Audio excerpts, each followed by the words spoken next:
7 каналдын берүүлөрүн сайтка саякат көрсөтүүсү улантат. Аны мен Айжамал Олжобай кызы алып барам. Саламатсыздарбы? Эй дебей кал. Кызыл китепке кирген сейрек кездешүүчү Жогорку кеңештин депутаттары. Жогорку кеңештин депутаттарынын учурдагы сессиясы адаттагыдан узак болуп өттү. Парламенттин 6-чакырылыштын легитимдүүлүгү суроо жараткандыктан кыска мөөнөттө иштеп жаткан мыйзамдарды жаңы конституцияга шайкеш келген көптөгөн мыйзам долбоорлорун кабыл алышы керек. Бул депутаттардын шайлоосу жөнүндө мыйзамга алар биринчи окууда жактырган түзөтүүлөргө дагы тиешелүү.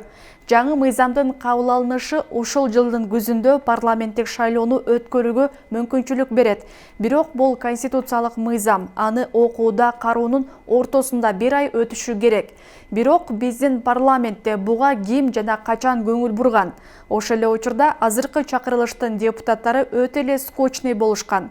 Бирок калыстык үчүн айтып коелу, кээде жыйындардын адаттагыдан көңүлдүү өткөнүн байкоого болот. Бишкек шаар эмес эле ат сарай иткана болуп калды. Бишкектин кебетеси кетип, шаар эмес эле айыл болуп калды. Бул туурасында Жогорку кеңештин депутаты Нурбек Тотонов транспорт, коммуникациялар, архитектура жана курулуш боюнча комитетинин жыйынында билдирди. Эл өкүлү Борбор калаада жөнөкөй эле кызмат көрсөтүүлөр иретке келтирилбегенин сынга алды. Кыргызстанда көзгө басар жалгыз шаарыбыз Бишкек. Анын да кебетесин көрүп атабыз. Ат сарай эле болуп калды. Баса албайсың, тротуар аялдамалардын кебетеси кеткен. Маршруткаларды айтпай эле коелу. Европаны кыялданбай эле Алматыны ээрчиличи. Алардын шаардык транспорту кирешелүү, баары так жүрөт. Бизде кубалашып эле жүргүнчүлөрдү илип кете берет. Шаардын кебетеси өлдү, айыл эле болуп калды. Сыймыктанып баса албайсың. Мэр же вице-мэр конкреттүү бир система менен иштеп жатканын көрбөйсүң, деди Тотонов. Ошондой эле ал Бишкектен автобустар паркы жылына 500 миллион сомдук дотацияда турарын белгилеп, андан көрө муну жеке менчикке берүүнү сунуштады. Кыргызстан экономикалык жактан артта калган, саясатташкан коом. Мындай пикирди БШКнын төрагасынын мурунку орун басары активист Атыр Абдурахматова билдирди. Кыргызстан экономикалык жактан артта калган, саясатташкан коом. Өлкөдө каржылык эркиндик жоктугунан сөз эркиндигинин мааниси жок болуп калууда. Жаштардын жумушсуз жүрүшүнө тынчсызданам. Мамлекетте көз карандысыздык алгандан бери жарытарлык иштер жасалган жок. Ал эми айымдарды саясатка, мамлекеттик бийликке аралаштыруу зарыл, дейт активист. Биз бийликти элге беришибиз керек. Мындай пикирди бүгүн 27 июлда активист Руслан Ахматбек билдирди. Биз бийликти элге беришибиз керек. Эл өзү эле бардык көйгөйлөрүн чечип, өз алдынча жашаганга үйрөндү. Азыр акимдерди дагы эл өзү тандап, шайлап алса болмок. Эл билет, ошолордун арасында ким кандай иштейт, ким мамлекетке күйүп аракет кылып жатканын. Мисалы, Казакстанда бийлик бир адамдын колунда болчу. Алар баарын түшүндү. Кой элдин тандоосуна, эл менен тыгыз иштешкен адамды коелу деп шайлоо кылып тандап алышты. Азыр бизде бардык жоопкерчиликти бир эле адам алып жатат. Майда чүйдө иштерди өз алдынча эле акимдер же башкалар чечсе болот да. Азыр карап көрсөк, баарын эле министр же президент өз көзөмөлүндө алды деген маалымат. Баарын президент же министрлер кабинетинин төрагасынын көзөмөлсүз иш бүтпөй калды. Мындайча айтканда, башка жетекчилердин таасири жок. Алар эч нерсе чече албайт дегенди билдирет, дейт активист. Жеңиш Молдокматов ачкачылык жарыялады. Бул маалыматты Эрлан Бекчороев билдирди. Оппозициялык Туран партиясынын лидери Жеңиш Молдокматов бийлик жалган жалаа менен мени 3 айдан ашык карбашты. Туура эмес иштерин айтканым үчүн эркиндигимден ажыратты. Бүгүн мага дагы бир ишти токушту. Алар 9 октябрдагы окуя боюнча шектүү катары кине коюшууда. Сурак протоколуна, шектүү жөнүндө кабарламасына кол койгон жокмун.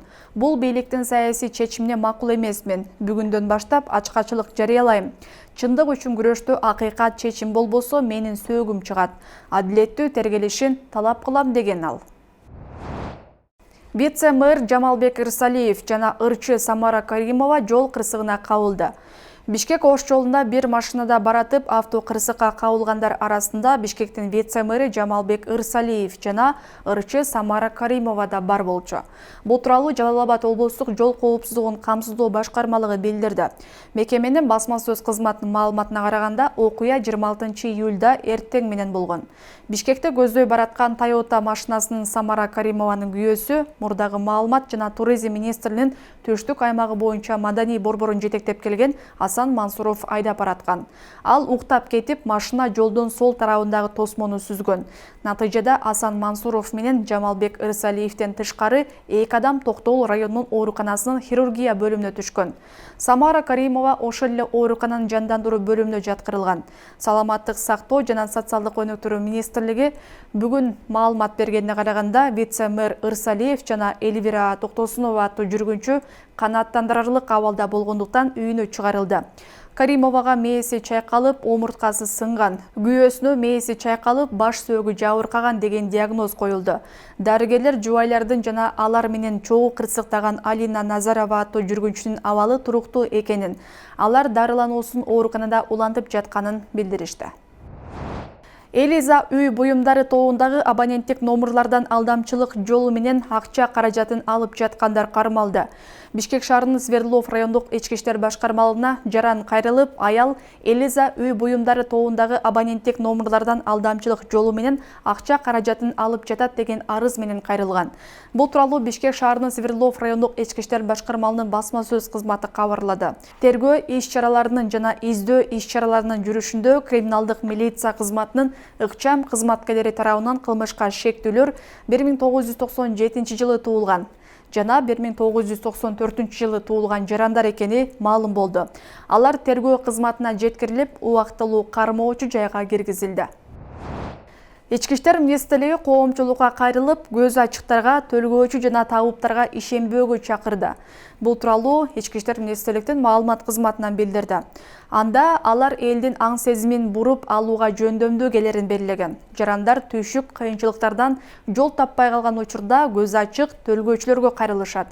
Бирок алардын көксөгөнү акча гана. Ал эми кайрылгандардын ден соолугу менен көйгөйү аларды кызыктырбайт. Мындай адамдар каргыштардан арылтууга, тоскоолдуктарды алып салууга, өлүмгө алып келчү оорулардан заматтай эле айыктырууну убада кылышат. Бирок сиз маңдай териңиз менен тапкан акчаңызды берип, эч кандай натыйжа албайсыз деп айтылат министрликтин кайрылуусунда. Бүгүнкү күнгө алынган сайттагы маалыматтар мына ушулар болду. Эсиңиздерге сала кетейин, көрсөтүүбүздө кеткен маалыматтардын маани маңызы 7 каналдын көз карашын билдирбейт. Аман туруңуздар.